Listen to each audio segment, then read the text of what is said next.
In the building. How are you? I'm good. You nervous? I'm good. We I'm gonna good. tell y'all we had a shot before we started filming. I don't even know what it was a shot of, but it was smooth. Yeah, it was. Everybody got their nerves right. Yeah. For the people who are not familiar with you, what do you give us like a little introduction about who Carol Moda is? Okay. Well, I'm Carol Moda. I am the CEO of Carol Moda Creative Group. Okay. I am what they call a brand stylist. So I help brands to level up. And that could be on the creative side, the marketing side, branding, as well as on the financial side. Okay. There's every time I hear branding, everybody confuses. My first company was called the Brand Castle, right? I had an office in Hollywood, and I just was solely focused on the aesthetic, the mission, the what the brand story is, what it looks like, what does it say. For the people that don't know what the brand stylist is supposed to do, everybody that thinks it's just a logo, how do you tell them it's deeper than just the pretty logo? Well, I educate them on and teaching them how to communicate their brand's personality. And that's through visual, it's through public relations, it's through messaging, and it's also through strategy because, like learning who your target audience is, what do they do, what's their, personality like, and how to reach them. So it's really teaching them how to get their brand mission and vision and culture, get that communicated to their audience. So at what, like we was talking off air, how do people find you as the brand stylist or even know that they need you? Well, I have an Instagram. Yeah. My main company, which is Carol Moda Creative Group, that Instagram is Carol Moda Creative. I also run a fashion magazine, which is Stilo Style Diary, and that is stilomag.com, .com. And I make myself visible, even though I don't like to be on camera too much. Yes. But I've been doing this for like almost 2 decades. And I would say in the South Florida area, I'm pretty known. Okay. And how do people know to reach out to me is because I've always been in that space where I try to educate, whether it's through like a panel discussion or it's through just online quotes or just talking to people. I'm that person that a lot of people call to pick my brain. Now I'm getting in the space of charging them for it. As you should. Me and Angel had that conversation of like, you know what? We gotta just put this Calendly link together and you gotta just allot some time, and there's a fee associated with allotting some time. But when you talk about the branding part, the numbers part of what you do and let's say brand development, what's the difference that you see when you deal with those clients? That's because I'm assuming these are the bigger clients, right? We really looking at the numbers. Yes. Like for instance, I had a client and we've been 4 months into marketing plan. Okay. And I had one of the first things I did was do performer statement. So I basically asked them, how much money you want to take home? Yeah. What's your profit that you want? And then we backtracked. And then I asked, what's your fees that you're charging? Right? And what kind of overhead expenses that you have? And I basically built out a performer statement and took into account like the number of clients that he would need to generate certain income, and then took account into the overhead expenses, the cost of sales, and then we were able to identify the number of clients he would need on a consistent monthly basis to hit the profit that he wanted. Now is your market, this is just ads you run in? This is social media, Google, as far as the marketing? Well, for me, marketing my personal business, It's through word of mouth mostly. Yeah. I do some ads every now and then, but I mean, I get mostly through word of mouth, through referrals. So I gotta ask you, this is a personal question. Sorry for y'all. I got Carol here. I have to ask stuff that I care about too. You said you had a fashion magazine. Yes. Okay.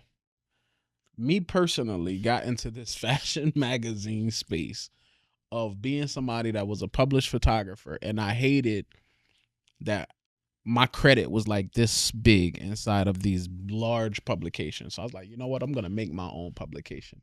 The most challenging thing with starting a publication is finding a good printer. I went through like 5 different print companies. I had a print company send me a magazine with no words. Like no quality control. And I'm just like, who didn't check before this got mailed to me? There were every page had a photo, didn't even have a page number, didn't have none of the text, and they were just like, oh, my bad. We gonna resend it. How do you feel about the tangible part of having a magazine? Okay, well, when I first started, I started around with the idea around 2006. I launched officially in 2009. Okay. Just that 3-year span was a lot of trial and error. And I actually started out print on demand digital, and I'm still print on demand digital. And in that space, like at first I used MagCloud, now I'm using Blurb. They both have very good quality. Okay. I believe they're not offset. They're like more digital print. Okay. But the quality is good. So I never had that issue. But I'm very particular. Like I actually published a magazine for a client. It was an art magazine. Yeah. I worked with him to find the printer, to test the quality of the paper, the ink, the color. I mean, with publishing, it's like, it's more than just like, hey, I want to just do a magazine. Like with Stilo, it's not a regular magazine. Yeah. It's a style diary. So we deal more visuals.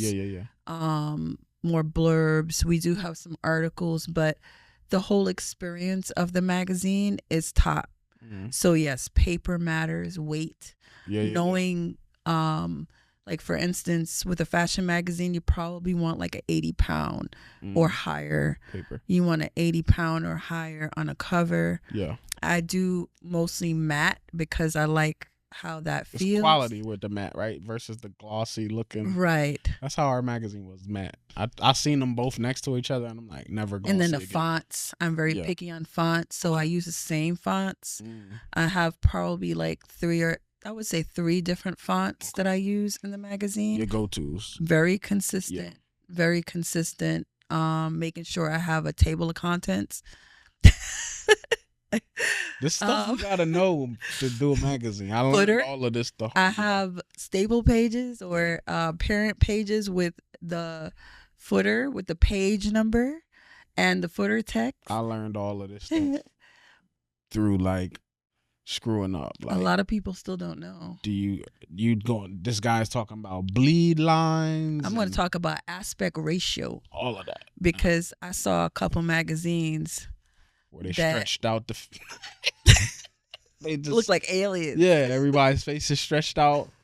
Wow. The API was low, so it's gritty now when it prints. I'm very particular about that stuff. So let me ask you because I've been in this branding space too, so I know you could probably relate. What's the biggest misconception about the branding space in general that you hear? Like questions that people. I would say it's more of a perspective. Okay. A lot of people don't value branding. Like they're like, okay, can you do a logo for me? I'll pay $50. Do you understand that a logo can cost $5,000 to $10,000? Yeah. And matter of fact, what logo? I was looking. I don't remember the brand, but they paid $100,000 just to do small changes on their logo. Wow. And like branding is utility. branding is like the core of your business. Yeah. So everything, that's your aesthetic, your colors you use. For instance, I'm very minimalistic. Okay. I'm very clean, so I use a lot of black and white. Okay. And that goes across the board. Usually just one color, and a lot of people don't understand that it's communicating your brand's personality. Got it. If you're a colorful person, if your brand is very colorful, bold, then you want your branding to represent that. Yeah. So I gotta ask you. Okay. Give me one, because I've been in a space where, and I'm very transparent on social media, that I tell people, man, I turn clients down all the time. Mm-hmm. I can't work for everybody. When I first started, I was doing stuff I wasn't supposed to be doing. We was supposed to just be doing branding, logos, websites. Then the guy's like, oh, well, we love the logo. Can you build websites? We didn't actually do websites in the beginning. But I'm like, I can't turn down the money. I'm like, yep, we do websites. And he's like, well, now we got websites, but we need to get some traffic to them. Like, nobody knows it exists. SEO. Oh, so now we do SEO. So I kept adding all of these services that I no longer liked what I was doing in business, because I went from a branding agency to like full-blown digital marketing, and I hated it. Yeah, I can relate to that. I hated it. But at the time, I couldn't turn nobody down. It's like, I quit my job to do this. I'm like, oh, we do pamphlets, folders, business cards. No, I can relate to that. I mean, I still do the web design. Okay. I mean, it's just that I charge more. Yeah. Like, I remember like 10, 15 years ago, I was charging like $500 for a website. Now I'm charging at a minimum of $3,500 and plus. And that's just basic 5 pages. Like, you want SEO, that's even more. Yeah. Okay, I gotta step it up. So yeah. Angel, make a note. No more $1,500 websites. $3,500 is the new going rate at Big Reach PR. Oh, so all the clients of mine who you spent $1,500 on your site, don't refer your friends to me, because that's not our price no more. We are $3,500 for a website now. 5 pages. That's it. No SEO, no monthly maintenance, no Google My Business management, none of that. Just the basic site, about you, gallery, contact, simple. Yeah. I mean, because like, for instance, I had a client. So I still have a client. Yeah. And it started with one thing, but then they needed more and more. Yeah. And like, I designed mainly on WordPress. Okay. And I actually promote WordPress because you own your site as much as you can. Got it. Unless you can afford to buy your own server. But at least you own your files. Got it. And you're more flexible. Like, you can explain that though. When you say with WordPress you own your files versus like Wix or Squarespace. You don't own your files on those sites. Those are web builders. So basically you're renting space. So you can't just take your files and move it to another company. Basically, you either keep it, or when you stop paying, you lose everything. But with WordPress, you can download all your files and you can port it to any company or by your own server. Oh, because they got the little FTP file thing. And that's the WordPress where you upload that application. Because there is a WordPress web builder as well. Yeah. So I promote the WordPress standalone, because there's so many plugins that you can use. And all of this stuff, like, you can have a link in bio, you can stream automatically to, your podcast, like your audio. You can, like, for instance, I'm building out for a client who wants to do webinars. Okay. And so it would be an automatic link in Zoom. It would be they purchase, the link will be sent to their customer, and then they click on the link to her website and view it. So I'm not saying that it's impossible to do this stuff with other sites like web builders, but you're going to be paying. Yeah, for all the additional plugins that you can monthly on WordPress get. Yeah. I like that. Do you have a horror client story? I mean, I probably have a few. What's the worst client? I think the worst client that I've had was actually one that was a friend, Oh. because I had to fire her as a client, and she took it very badly. Yeah. And she sent me a lot of messages, and I ended up losing the friend. Overdoing the business. Yeah. And, that was the worst. I mean, I've had one chargeback in 15 years, but that wasn't even bad compared to that. You can't just say a chargeback and you not educate the audience, because that might be foreign to somebody. So we have these platforms that everybody's not as business savvy. Oh, okay. Explain this chargeback. So I'll explain the story. I did some PR work. Yeah. Person had an event. I gave them some ideas, I actually branded the name. And we built out the whole platform. I got them I educated them on how to get a lower price from the venue. I promoted it, and then they said I didn't do enough work. So they actually went through PayPal and said I didn't deliver the service. So PayPal took the money back. That was very long time ago. That's why I now have contracts. So this is what I be trying to tell y'all why I don't like y'all paying through PayPal, because I personally have gone through this chargeback thing on something that had nothing to do with a service. This had to do with some equipment somebody bought from me. They were out of state, paid me through PayPal. I shipped the item, and then they did the chargeback. So they got my item, and I lost the money. And I'm like, oh no, cash. You can't buy nothing from me other than cash because of this. I didn't even know this was a thing with the chargeback. It is a thing, but I never had that issue again. That was 15 years ago. Yeah. And I use Square, honestly. I use it for everything. I also use it for my contracts. Okay. And everything. This is going to be a tricky question, because I have this conversation with Angel. Do you include your Square fee in your invoices? I don't, but I charge enough that I can absorb it. Okay. Yeah. I put it right in my invoices you got me thinking. As a convenience fee is how I call it. I need to do that. Online processing fee, I call it, because some of these invoices get pretty big, and I'm like, I don't want to lose that $30. No, that $50, that $300. Talk about almost $100. That's what I'm saying. $75 easy. So I'm like, yo, you want to use a credit card? This is our online processing fee times 3.5%.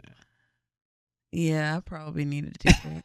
Angel don't do it either. So I was like, I never thought about it, but yeah. I'm like, well, I'm going.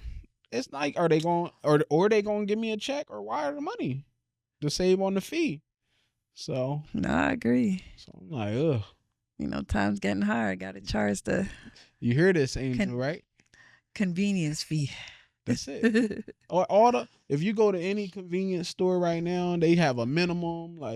If it's less than $10, we got to charge you the. Well, if they doing it, I'm doing it, because I don't want. I need it all. It really depends on the client, because some people are just picky. Yeah.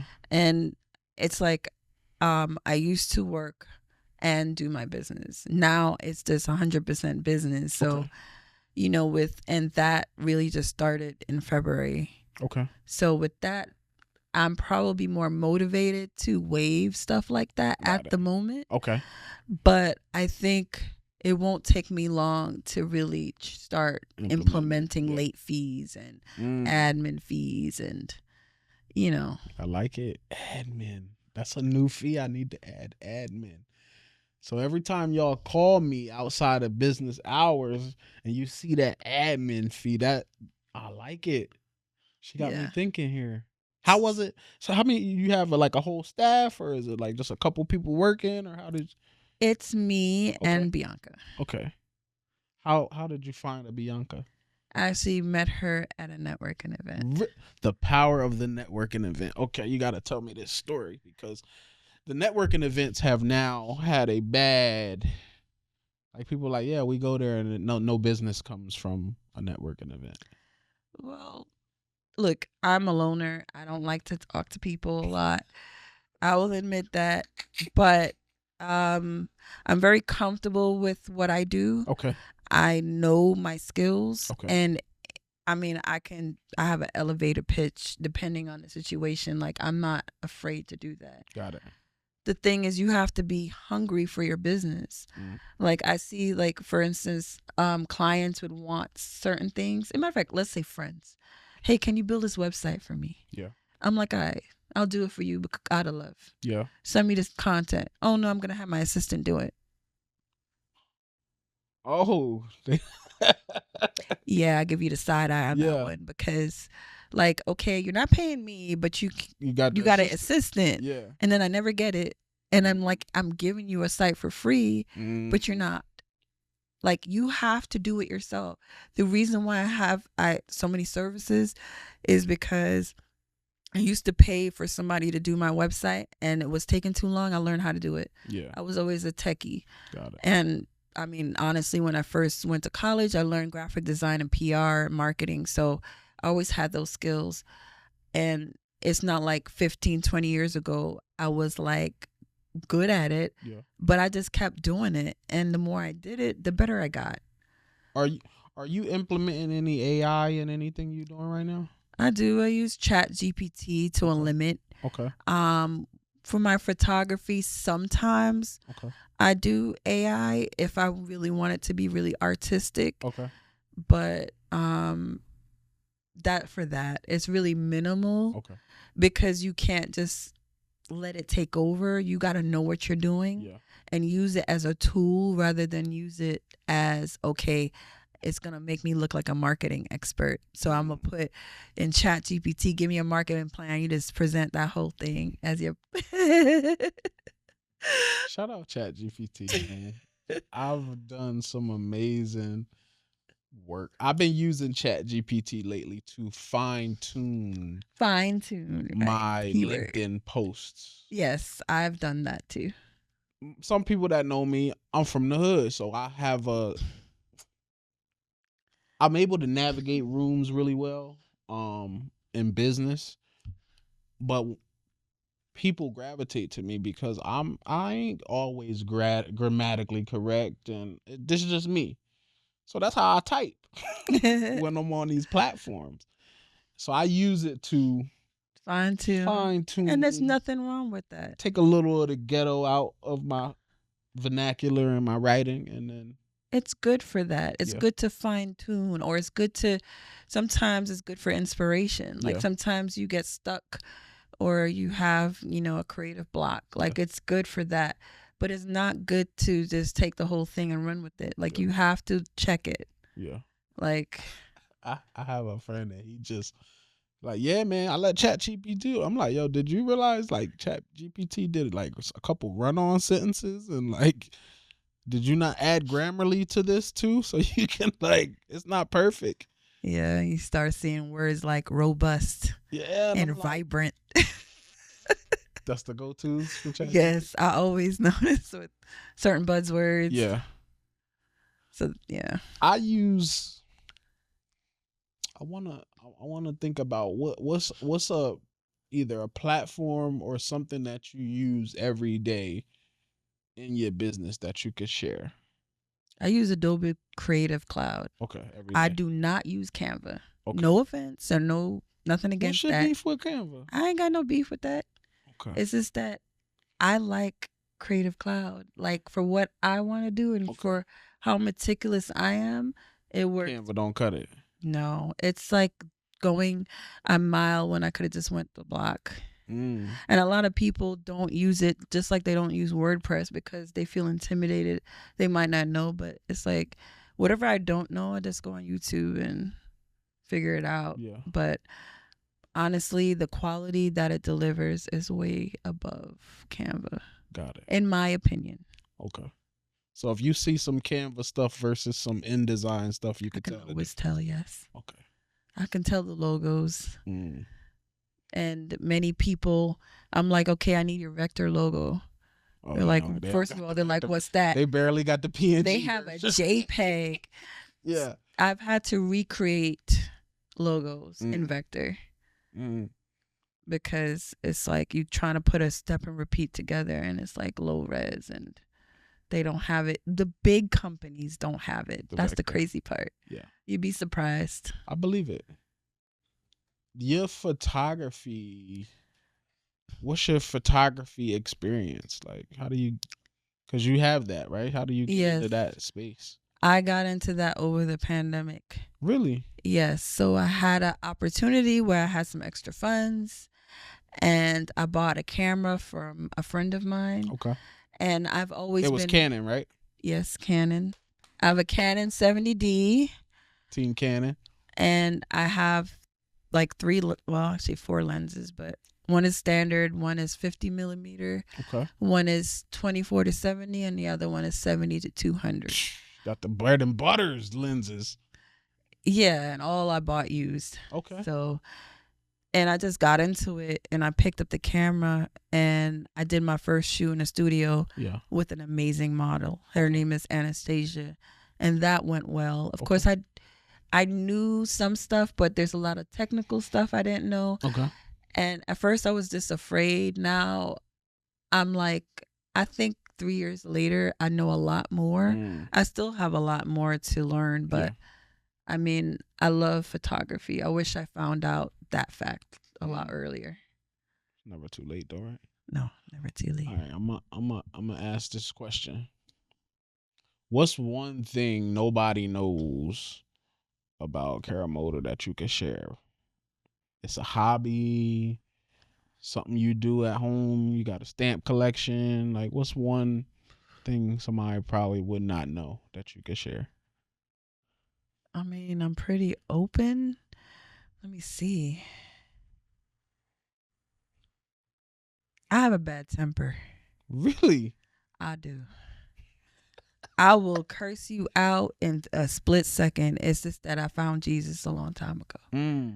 So I do have I have a bad temper. I'm a loner, so it's like I have friends, but then I'll be like, I don't feel like seeing them.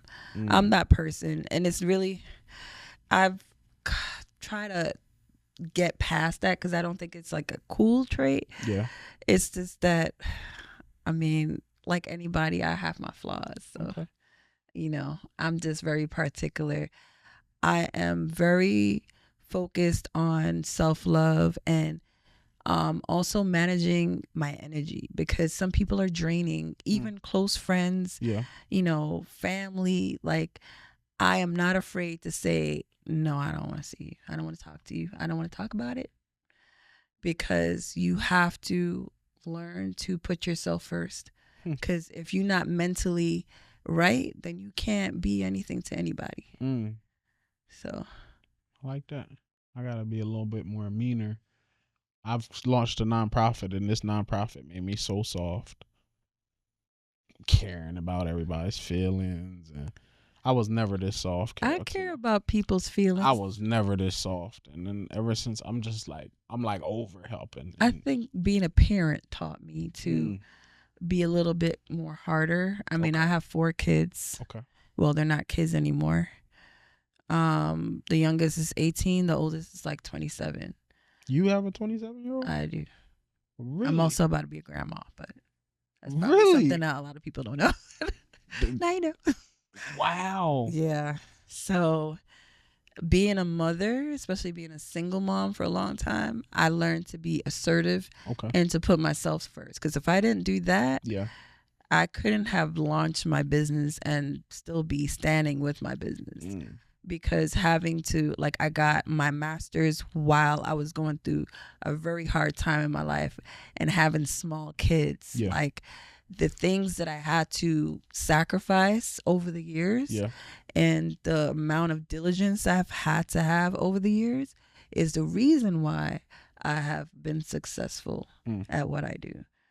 So I love it. I'm gonna end with this. What's one piece of advice you could leave us with for anybody that's looking at Carol like, man, I wish I would have started my business? Like, what's a gem you can give somebody about the truth about entrepreneurship? Stop making excuses. Like, if you want to do it, do it. Like, I've done things with no budget. 0. I've done a fashion show in 24 hours. I've done I did a woman empowerment event called I Am Femme Fabulous while I was going through housing problems and all kinds of issues, and did that successfully. So, I've had 4 kids, and had to get 2 degrees. I've struggled. There's really no excuse. I'm probably the worst person to tell me the sob story, because I will tell you that if you really want it, you're gonna go get it. So stop making excuses. There it is, man. Barion McQueen, Big Reach PR. Carol, thank you for your time. Let everybody know where they can follow you at on social. Well, follow stilomag.com. STILOMAGDOTCOM. There you have it, man. I'm out.